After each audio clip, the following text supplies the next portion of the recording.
আমাদের মতন কিছু সিনেমা পাগল লোক যারা 90-এর দশকে ব্ল্যাকে টিকিট কেটে হলে গিয়ে সিনেমা দেখেছে, তারা অস্বীকার করতে পারবেন না যে হাম আপকে হে কন একটা ফেনোমেনন হয়ে গেছিল, এখনো হয়ে আছে।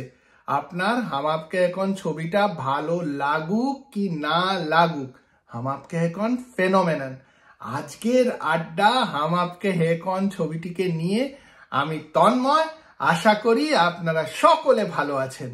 1994-এর অগাস্টে হাম আপকে হে কন রিলিজ হওয়ার আগে বলিউডে হিট ছবি যেগুলো রিলিজ হয়েছিল ওই বছর, সেগুলো হলো রাজা বাবু, মোহরা, ক্রান্তিবীর, লাডলা, দিলওয়ালে। জুলাই মাসে রিলিজ হয় বিধু বিনোদ চোপড়ার 1942 আ লাভ স্টোরি। ছবিতে আর.ডি. বর্মনের দারুণ মিউজিক, বিনোদ প্রধানের দুর্ধর্ষ ক্যামেরার কাজ, মনীষা কৈরালা, অনিল কাপুর আর জ্যাকি শ্রফের খুব ভালো অভিনয়। তা সত্ত্বেও ছবিটি চলেনি। 1942 আ লাভ স্টোরির মিউজিক হিট মিউজিক ছিল। আমাদের প্রত্যেকের বাড়িতে এই ছবিটির ক্যাসেট ছিল। আর আমার যদি ভুল না হয়ে থাকে তাহলে 1942 আ লাভ স্টোরির ক্যাসেটের সঙ্গে ফ্ল্যাপটার মধ্যে হাম আপকে হে কন ছবির একটা ফটো মতন ছিল, প্রমোশনাল মেটেরিয়াল। যেই ছবিটা ছিল হাম আপকে হে কনের, সেইখানে মাধুরী দীক্ষিত আর সলমান খানকে কিন্তু হাইলাইট করানো হয়নি। সেখানে রেণুকা সাহানের একটি হাসি মুখের ছবি ছিল। আর পরে জানলাম ওয়াহা ওয়াহা রামজি গানটার সিনেরই ওই ছবিটা ছিল, লেখা ছিল হাম আপকে হে কন। এবার আমার যদি ভুল হয়ে থাকে যে এই ছবিটা 1942 আ লাভ স্টোরির ক্যাসেটের ফ্ল্যাপের মধ্যেই ছিল, তাহলে কিন্তু আমাকে জানিয়ে দেবেন, ভুলটা শুধরে দেবেন। তবে আমার যতদূর মনে পড়ছে 1942 আ লাভ স্টোরির ক্যাসেটের ফ্ল্যাপের মধ্যে হাম আপকে হে কনের ছবি ছিল, HMVর ক্যাসেট। সে যাই হোক না কেন, ওই ছবিটা কিন্তু আমাদের একটু হলেও নজর কেড়েছিল। মনে হয়েছিল এইটা ঠিক কি ধরনের সিনেমা। তখন তো আর ইউটিউব, সোশ্যাল মিডিয়া, ব্লগিং কিছুই ছিল না। তাই জন্য রেডিওতে গানগুলোই শোনা ভরসা ছিল। আমার মনে হয় না যে রেডিওতে ওই সময় ওই গানগুলোকে যখন শোনানো হয়েছিল, গানগুলো অ্যাটলিস্ট আমার বা আমার বন্ধু বান্ধব বা পরিবারের মনে অতটা ইম্প্যাক্ট তৈরি করতে পেরেছিল। তাই জন্য হাম আপকে হে কন যখন অগাস্ট মাসে রিলিজ হয়, ইম্প্যাক্টটা তখনই হয়েছিল। আমার তো মনে হয়েছিল যে সিনেমাটা কোনো প্রমোশন ছাড়াই রিলিজ হয়েছিল। কলকাতার খালি দুটো হলে, হিন্দ আর মেনকা, হাম আপকে হে কন রিলিজ হয়। তবে আমরা জানতে পেরেছিলাম যে মেনকাকে রিনোভেট করা হয়েছিল হাম আপকে হে কনের জন্য। হিন্দু রিনোভেটেড হয়েছিল, তবে আমরা যেহেতু দক্ষিণ কলকাতায় থাকতাম, মেনকাই আমাদের বাড়ির কাছে ছিল। আমরা শুনতে পেয়েছিলাম যে ছবিতে নাকি এত ভালো ভালো গান আছে যে মেনকার সাউন্ড সিস্টেম বদলে ফেলা হয়েছিল, নতুন চেয়ার বসানো হয়েছিল।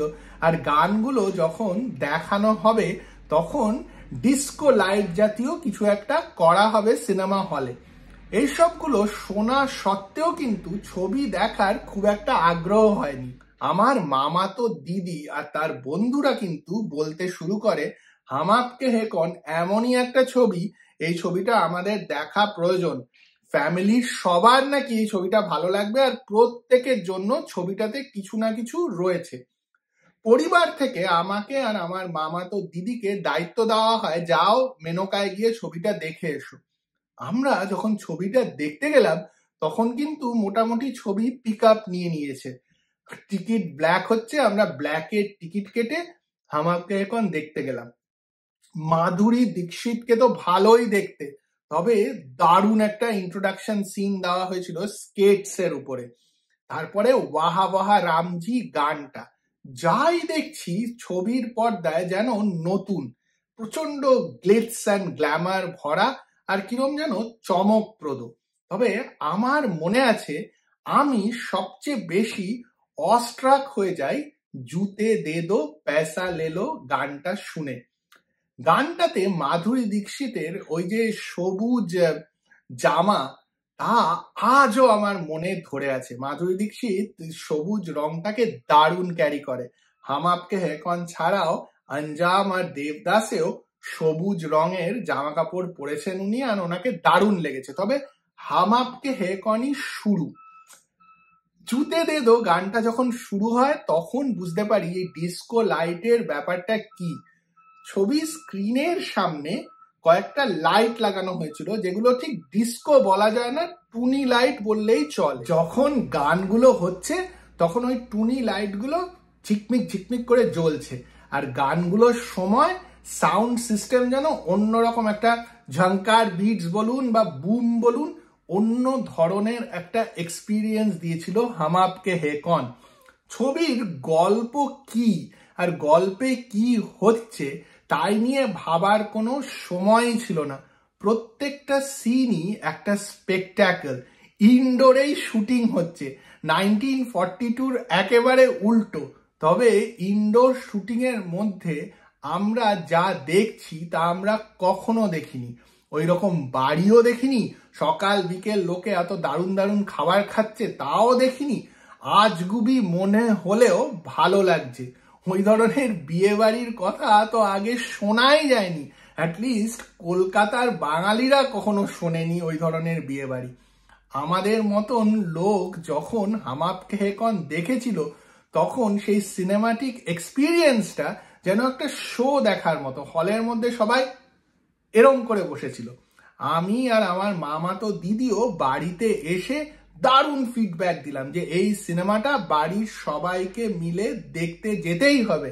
আর আমার মনে হয় প্রত্যেকেই এই ধরনের ফিডব্যাকই দিয়েছিল, আর সেইভাবেই হাম আপকে হ্যায় কন কোনো সোশ্যাল মিডিয়া, খবরের কাগজ, টিভি এইসব ছাড়াই ওয়ার্ড অফ মাউথেই একটা দুর্ধর্ষ ফেনোমেনন হয়ে দাঁড়ায় 1-2-3 সপ্তাহ পরেই।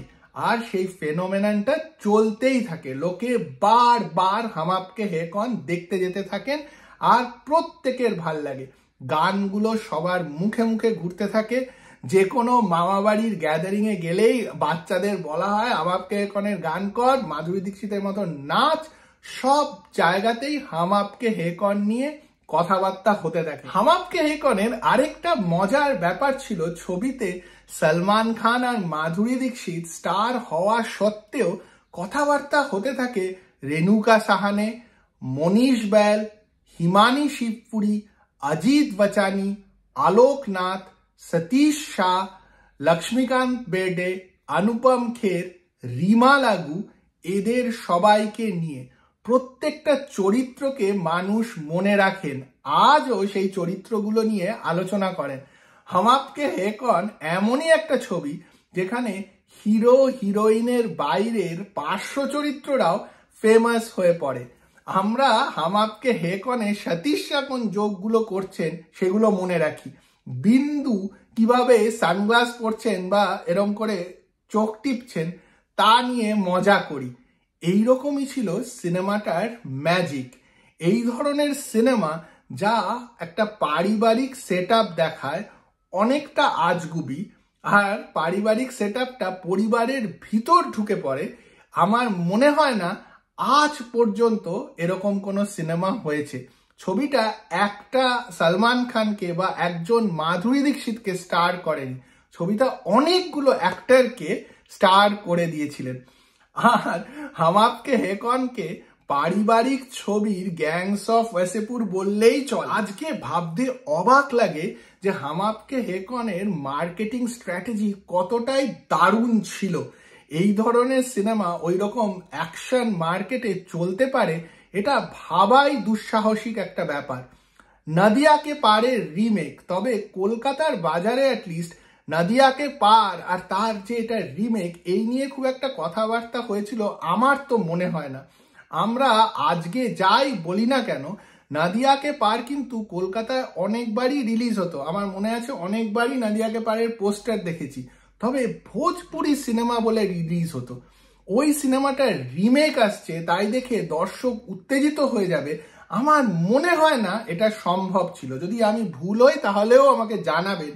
নদিয়াকে পারের রিমেক যে হাম আপকে হ্যায় কন, আজকে যখন আমি দুটো ছবি অনেকবার দেখেছি, ভাবলেই অবাক লাগে যে পুরোপুরি নাদিয়াকে পারকে অন্য রকম ভাবে হাম আপকে হে কনে প্রেজেন্ট করা হয়। নাদিয়াকে পারও কিন্তু দারুণ একটা ছবি, তবে এটা যে এরম হতে পারে তা ভাবাই যায় না। মোটামুটি স্যুট বুট পে আয়া কানাইয়া টাইপের, যে রাম আর শ্যাম দুজনে একেবারে আলাদা, যমজ হলেও হাম আপকে হে কনের ওটাই মজা।